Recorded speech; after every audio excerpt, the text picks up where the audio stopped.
Hello दोस्तों, welcome to our channel maths मैंने बैल तमस। गाइस, आज के सेशन में हम लोग डिस्कस करने वाले हैं NCERT class 9th number system exercise 1.2। अगर आपने इसका प्रीवियस एक्सरसाइज 1.1 नहीं देखा है तो आप इसको हमारे प्लेलिस्ट में जाके देख सकते हैं। ओके, आइए चलते हैं सेशन में। नेक्स्ट 1.2 के लिए हमें ये पढ़ना है इरेशनल नंबर के बारे में, और इरेशनल नंबर होता क्या है उसके बारे में हमें पढ़ाई करनी है, और उससे आगे किस टाइप से परफॉर्म करना है उसे हम यहाँ पे सीखेंगे। सबसे पहले बात आती है इरेशनल नंबर की। इरेशनल नंबर को सबसे पहले किसने बताया, तो आपको हमेशा याद रखना है पाइथागोरस ने बताया। पाइथागोरस ने सबसे पहले इरेशनल नंबर के बारे में बताया था। ओके, साथ ही अगर आपसे डेफिनेशन पूछ लेता है इरेशनल नंबर का कि इरेशनल नंबर होते क्या हैं, तो आपको सिंपली ये बोल देना है जो कि यहाँ लिखा हुआ है, a number S is called irrational if it can not be written in the form of P by Q where P and Q are integers and Q does not equal to zero. That means कि S को irrational number हम तब बोलेंगे जब उसे P upon Q के form में नहीं लिखा जा सकता। उसे कुछ एग्जांपल्स भी दे रखे हैं यहाँ पे, √2, √3, √5। दैट मीन्स √2 हो गया, √3 हो गया, √5 हो गया। इनकी वैल्यू जो है वो इरेशनल फॉर्म में आती है। ओके गाइज, साथ ही साथ हमको ये भी याद रखना है कि ज़ीरो और पाई में बहुत ज़्यादा लोगों में प्रॉब्लम क्रिएट होती है कि ज़ीरो रैशनल नंबर है या इरेशनल नंबर है, पाई रैशनल नंबर है या इरेशनल नंबर है। तो हमें हमेशा याद रखना है कि ज़ीरो के बारे में अगर बात कर लिए तो ज़ीरो को हम लोग हमेशा रैशनल बोलेंगे। क्या बोलेंगे? रैशनल नंबर बोलेंगे। और पाई के लिए बोल देगा तो पाई हमेशा इरेशनल होता है, याद रखेंगे। क्यों होता है? तो पाई की वैल्यू जो होती है वो फिक्स्ड नहीं होती है। 22/7 तो हाँ जनरली हमने बोल दिया है, क्योंकि इसकी जो वैल्यू होती है वो डेसिमल के 2 डिजिट तक मैच करती है, उसके बाद फिर वो मैच नहीं करता। दैट मीन्स 22/7 का जो वैल्यू होगी वो 3.14 होगी। और ये ज़ीरो को हम लोग क्या लिख सकते हैं? 0/1। तो ये अपने आप में एक पी बाई क्यू के फॉर्म में लिखा जा चुका है, तो हम लोग इसको बोल सकते हैं ये रैशनल नंबर है आपका। तो इस कन्फ्यूजन को हमेशा दूर कर लीजिएगा कि जीरो और पाई में कौन रैशनल कौन इरेशनल है। तो जीरो हमेशा रैशनल नंबर के कैटेगरी में आता है, जबकि पाई हमेशा इरेशनल नंबर के कैटेगरी में आता है। ओके, साथ ही साथ यहाँ रिमार्क में ये दे रखा है कि स्क्वायर के कितने रूट होते हैं। जनरली हमको यह याद रखना है कि स्क्वायर के 2 रूट होते हैं, उसको हमेशा याद रख लेंगे। दैट मीन्स अगर आपसे कोई बोल देता है कि एक्स स्क्वायर की वैल्यू कितनी होती है, सपोज करो एक्स स्क्वायर की वैल्यू 25 है, तो हमारा यहाँ से एक्स की वैल्यू क्या निकल के आएगी, तो आप बताएंगे भाई अंडर रूट में 25। तो यहाँ से आपका आंसर जो निकल के आएगा वो क्या निकल के आएगा, तो आप बोलेंगे 5 निकल के आए। तो जनरली हम 5 भी लिख सकते हैं और माइनस का 5 भी लिखेंगे, क्योंकि स्क्वायर के 2 रूट होते हैं, एक प्लस का और एक माइनस का। वो कैसे होता है, तो आइए इस बात को समझ लेते हैं कि वो चीज़ हम कैसे परफॉर्म करेंगे, कैसे उसको शो करेंगे। आइए देखते हैं।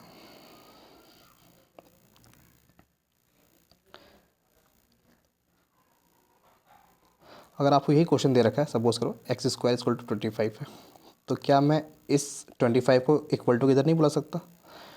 तो एक्स स्क्वायर माइनस का 25 इक्वल टू 0 हो जाएगा हमारा। इसको मैं ए स्क्वायर माइनस बी स्क्वायर के फॉर्म में भी लिख सकता हूँ, एक्स स्क्वायर माइनस 5 के स्क्वायर के फॉर्म में भी लिख सकता हूँ इक्वल टू 0। तो और आपको पता होगा जब कभी फॉर्मूला होता है ए स्क्वायर माइनस बी स्क्वायर, तो एक ब्रैकेट में होता है ए प्लस बी और एक ब्रैकेट में होता है ए माइनस बी। बस इसी फॉर्मेट में हमको इसको रख देना है। ओके, तो यहाँ पे हमने रख दिया है एक्स प्लस 5 और एक ब्रैकेट में रख दिया है हमने एक्स माइनस 5 इक्वल टू 0। ठीक है, अगर एक बार मैंने एक्स प्लस 5 को यहीं रहने दिया और एक्स माइनस 5 को इधर भेज दिया इक्वल टू इधर में, तो एक्स माइनस 5 उधर जाकर डिवाइड में हो जाएगा, जो कि 0 हो जाएगा। तो हम लोग बोल सकते हैं कि एक्स प्लस 5 की वैल्यू जो होगी वो 0 के बराबर होगी। दैट मीन्स यहाँ से जो एक्स की वैल्यू निकल के आएगी वो आएगी माइनस का 5। और एक बार मैंने मान लिया कि एक्स माइनस 5 यहीं पर रहेगा और एक्स प्लस 5 को मैंने इक्वल टू की इधर भेज दिया, तो यहाँ पे आने के बाद 0 बन जाएगा। That means x minus 5 equal to 0। तो x की वैल्यू यहाँ से क्या आ जाएगी, पॉजिटिव 5 आएगी। तो हम ये बोल सकते हैं कि स्क्वायर के 2 रूट होते हैं, एक प्लस का और एक माइनस का। तो हमेशा याद रखिएगा जब कभी भी स्क्वायर इधर आके स्क्वायर रूट बनता है, तो मतलब स्क्वायर रूट जो बन जाता है तो उसके 2 आंसर निकल के आते हैं, एक प्लस वाला दूसरा माइनस वाला। और वेरीफाइड हम लोग प्लस वाले को ही करते हैं, लेकिन कभी कभी जनरली क्वाड्रेटिक इक्वेशन हुआ या पॉलिनोमियल हुआ, वहाँ पे कभी भी क्वेश्चन पूछ देता है इस टाइप से, और वो आपको फंसाने के लिए दे सकता है। तो आप वहाँ पे हमेशा डबल वाला करेंगे, तो इसका आंसर जो होगा वो +-5। ठीक है, तो आप इस आंसर को बताएंगे। और जनरली हम लोग 5 वाला ही लेके चलते हैं। जैसे स्पीड डिस्टेंस टाइम के कुछ क्वेश्चंस आते हैं, उसमें इस टाइप का फॉर्मेट बनता है, या कोई और क्वेश्चन भी आता है उसमें अगर इस टाइप के फॉर्मेट बनते हैं, तो आप हमेशा याद रखिएगा प्लस वाले को ही लेकर चला जाता है। लेकिन हमको ये भी याद रखना है कि इसके माइनस का भी कंसेप्ट इसमें होता है। ओके, आइए चलते हैं नेक्स्ट आगे की तरफ। अब बातें आती हैं रियल नंबर की कि रियल नंबर होता है क्या। तो हमेशा ये याद रखिएगा, रियल नंबर जो होता है वो कंसिस्ट करता है दो टाइप के नंबर्स को। रियल नंबर जो होता है वो कंसिस्ट करता है दो टाइप के नंबर को। कौन कौन सा? एक हो जाएगा आपका रैशनल और एक हो जाएगा आपका इरेशनल। ठीक है, तो हमेशा याद रखना है। और यहाँ पे इसका डेफिनेशन भी दे रखा है, a collection of all rational numbers, यहाँ से देख सकते हैं आप, a collection of all rational numbers and irrational numbers together make up, we call that collection of real numbers। ठीक है, तो इसको हम लोग ये बोल सकते हैं कलेक्शन ऑफ रियल नंबर के का जो, बस आपको ये याद रखना है कि इसका प्रॉस्पेक्टस जो होता है वो यही होता है कि अगर रियल नंबर जब भी आपसे पूछ लेगा रियल नंबर होता है क्या, तो हम लोग ये बोल देंगे कि कोई एक बंच है, कोई ग्रुप है, इस ग्रुप में आपका रियल नंबर भी आएगा और सॉरी रियल नंबर अगर फाइंड करने के लिए बोल देता तो इस ग्रुप में आपका रैशनल नंबर भी आएगा और इरेशनल नंबर भी आएंगे, दोनों ही नंबर आएगा और इनके ग्रुप को ही हम लोग क्या बोल देंगे, रियल नंबर बोल सकते हैं। ओके, आइए आगे चलते हैं नेक्स्ट एक्सरसाइज की तरफ। तो बस इस एक्सरसाइज से पहले हमें इतना ही समझाना था, उसके बाद आते हैं हम लोग एक्सरसाइज में। इसका फर्स्ट क्वेश्चन ये बोलता है state whether the following statement are true और फॉल्स। अगर ये आपके अकॉर्डिंग इसका स्टेटमेंट ट्रू है या फॉल्स है, और आपको आंसर को जस्टिफाई भी करना है ना, लिखा हुआ है इसमें जस्टिफाई योर आंसर। सबसे पहला क्वेश्चन ये बोलता है every irrational number is a real number. Question ये बोला है कि क्या सारे के सारे इरेशनल नंबर रियल नंबर होते हैं।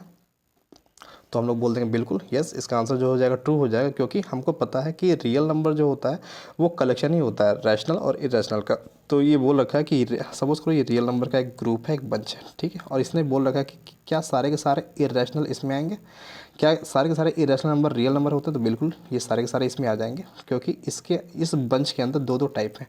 ये रियल नंबर जो है आपका, इसमें दो दो टाइप है, एक इरेशनल का भी आएगा और दूसरा रैशनल का भी आएगा। ठीक है, अगर मैंने बोल दिया कि क्या सारे के सारे रैशनल नंबर रियल नंबर होते हैं, तो यहाँ से इसका भी जवाब यस हो जाएगा कि हाँ बिल्कुल सारे के सारे रैशनल नंबर जो होते हैं वो रियल नंबर होते हैं। वैसे ही आपका ये क्वेश्चन है, क्या सारे के सारे क्वेश्चन क्या सारे के सारे इरेशनल नंबर रियल नंबर होते हैं, तो हम लोग बोल देंगे बिल्कुल सारे के सारे इरेशनल नंबर जो होते हैं वो रियल नंबर होते हैं। तो पहले का आंसर जो हो जाएगा ट्रू हो जाएगा, यस हो जाएगा। सेकेंड क्वेश्चन क्या बोलता है, Does every point on the number line is in the form of root m where m is a natural number।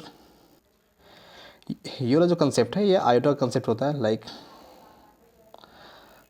Iota जो है वो क्लास 11 में दिया हुआ है, जैसे हमने बोल दिया कि जैसे रूट में होता है माइनस का आई, जो इस टाइप का जो कंसेप्ट आता है वो क्लास 11 में आते हैं। ठीक है, तो अभी इसके बारे में अभी आपको नहीं जानना है और आपके स्टैंडर्ड में ये चीज़ नहीं दिया गया। ठीक है, तो हम लोग इसका आंसर जो बोल देंगे वो फॉल्स बोल देंगे, क्योंकि सारे के सारे जो नेगेटिव नंबर्स होते हैं उसको स्क्वायर रूट के कंसेप्ट में जो है फॉलो नहीं कराया जा सकता। जैसे माइनस का ये 4 है, तो इसको हम लोग कंसेप्ट को फॉलो नहीं करा पाएंगे। ठीक है, तो इसका जो स्टेटमेंट हो जाएगा वो फॉल्स हो जाएगा। थर्ड क्वेश्चन ये बोलता है does every real number is an irrational number. तो हम लोग बोल देंगे भाई इसका आंसर भी फॉल्स हो जाएगा। क्या सारे के सारे रियल नंबर इरेशनल ही होते हैं। जस्ट अभी अभी मैंने आपको बताया कि रियल नंबर जो होता है, सॉरी जस्ट हमने आपको बताया है कि रियल नंबर जो होता है ये कलेक्शन होता है किसका, इरेशनल का और रैशनल दोनों का। ठीक है, इस रियल के अंदर दोनों नंबर आ जाएंगे, एक आपका रैशनल भी आ जाएगा और एक आपका इरेशनल दोनों आ जाएगा। और इस क्वेश्चन का बस ये कहना है क्या एवरी रियल नंबर बस इरेशनल नंबर होते हैं, तब तो ये तो गलत बात हुई ना भाई।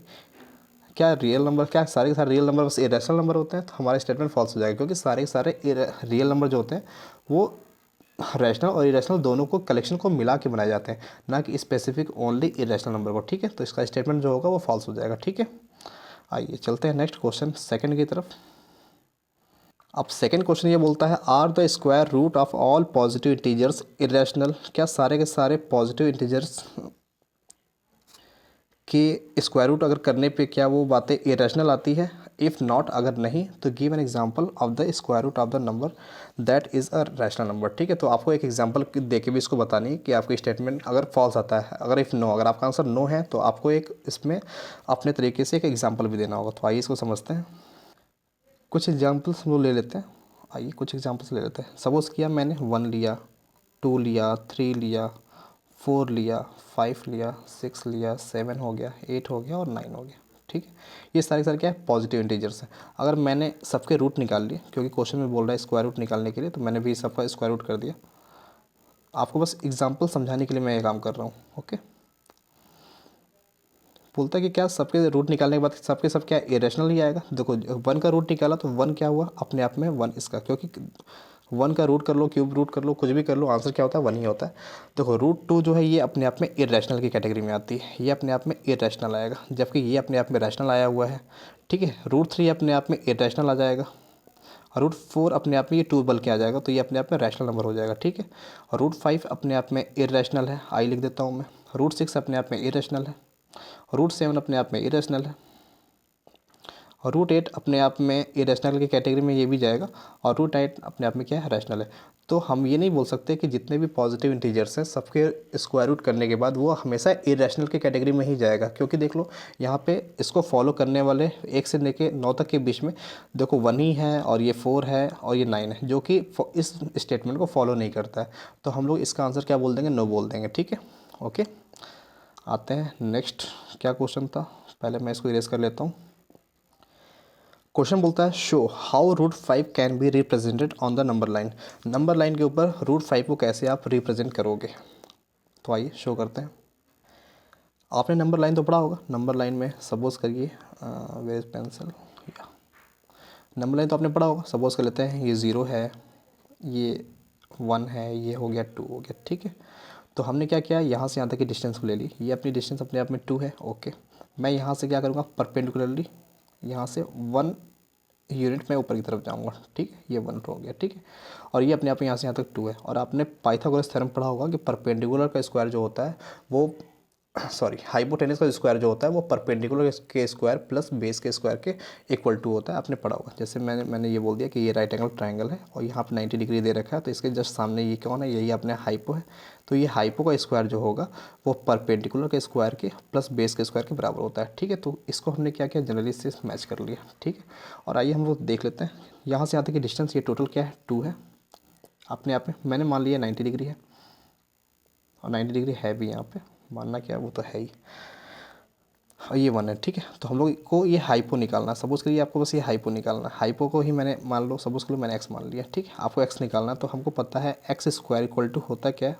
तो एक्स स्क्वायर इक्वल टू होता है 1 का स्क्वायर और ये प्लस ये नीचे की जो डिस्टेंस है ये 2 का स्क्वायर कितना होगा, तो 1 का स्क्वायर प्लस 2 का स्क्वायर। तो एक्स स्क्वायर की वैल्यू जो हो जाएगी ये 1 + 4 हो गया। तो एक्स की वैल्यू जो निकल के आएगी √5। ओके, तो √5 जो आपके है कुछ यहाँ पे निकल के आता है, ये आपका √5 है। अगर मैं इसको इस लाइन को अगर आगे बढ़ाऊँ तो यहाँ कहीं ना कहीं 3 भी तो होगा। तो ये √5 आपका जो √5 की वैल्यू क्या होती है, तो आपको जनरली पता भी होगा कि √5 की वैल्यू होती है 2.2 समथिंग है ना। तो ये जो है 2.2 समथिंग होता है। तो सपोज कीजिए कि ये 2 और ये 3 के बीच में ही आएगा आपको, यहाँ पे यहीं बीच में कहीं आ सकता है। तो हमें क्या करना है, रूलर लेना है, प्रोटेक्टर वगैरह कंपास के सहारे हमको क्या करना है, यहाँ से इसको मान लेना है और यहीं पे इसके सेंटर को लेके एक यहाँ से आर्क खींच लेनी है। आर्क आपका जहाँ पे गिरेगा, जिस पॉइंट पे गिरेगा वही आपका लोकेट होगा √5। सपोज करो मैंने यहाँ से ऐसे ले लिया है, तो ये हमारा लोकेट हो रहा है। अगर आपका वो आर्क यहाँ पे गिरता है तो वो आपका √5 हो जाएगा। अगर आपका आर्क यहाँ पे गिरता है तो वो आपका √5 बोला हो जाएगा। तो आपको लोकेट ऐसे करना है, ठीक है। और उसको फिर अपने अकॉर्डिंग हमें स्टेटमेंट में लिख भी देना है कि हमने सबसे पहले क्या किया है और क्या नहीं किया। नंबर लाइन में सबसे पहले हमने किस यूनिट को लिया है और उसके बाद किसको नहीं लिया है, तो सारी चीज़ें हमें क्या करनी है, अपने अकॉर्डिंग कर देनी है, ठीक है। उसके बाद का क्वेश्चन क्या बोलता है, जस्ट मैं इसको इरेज कर लेता हूँ। ये क्या क्लासरूम एक्टिविटी बोल रखा है, construction the square root spiral. अच्छा, ये क्लासरूम एक्टिविटी है, तो इसको तो नहीं सॉल्व करने की ज़रूरत है, क्योंकि ये 1 दिया 2 दिया, ये स्टेटमेंट ऐसे ही फॉलो होते जाएगा, ऐसे ही बढ़ते जाएगा। जैसे सपोज करो ये जैसे ये फिगर बनाया हुआ है ना, तो ये 3 है, ये कंसेप्ट बढ़ते जाता है। ये 1 है, ये √2 हो, ये √3 है, इसको ऐसे बना लिया तो ये √4 हो जाएगा, ठीक है। देन यहाँ से ऐसे ये परपेंडिकुलर मैंने ऊपर लगाया, ये √5 हो जाएगा, यहाँ वाला √6 हो जाएगा। इस टाइप से आपको ये परफॉर्म होते जाएगा। तो ये क्लासरूम एक्टिविटी, इसे हमें नहीं करना था। तो हमें क्वेश्चन नंबर 1 करना था, 2 करना था, 3 करना था। मैंने इसको सॉल्व कर दिया। आप इसको अच्छे तरीके से समझ लेंगे, है ना। वीडियो को एक बार में अगर नहीं समझ में आती है 2 बार देख लेंगे, आपको सारी चीज़ें समझ में आ जाएंगी, ठीक है। ओके, थैंक यू, जय हिंद।